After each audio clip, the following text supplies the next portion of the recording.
matinaw. Di na likas sa dugo, likas sa lahat. Pamanang wikang nagsimula sa binti. Binti mula sa pagnanais ng puso, pusong busilap ng mga Bicolano.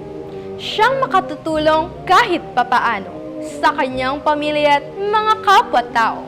Dahil dito'y sa bagay ay napagtanto na tukoy, birtud na pagkamatinao. Matinao, sang salitang Bicolano, pusong matulungin sa kapwa't totoo. Matinoy kaugnay sa wikang Tagalog, ngunit sa Bicol, kabutihan ang handog.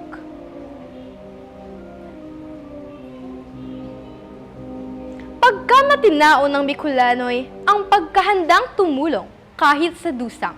Si Tio Pedro, inspirasyong dalisay, pagkamatinao'y hiyaman ng barangay.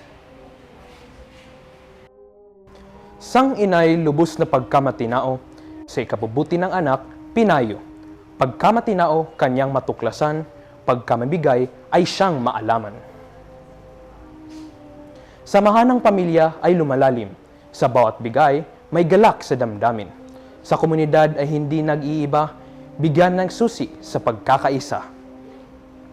Sang ugaling labis na ginagampanan, ugaling lubos pinahahalagahan. Salamin sa ating kulturang totoo, ugali sa kapway, busilak at buo. Di kita sa salita, kundi sa gawa. Kagandahang asal, turo ng kultura.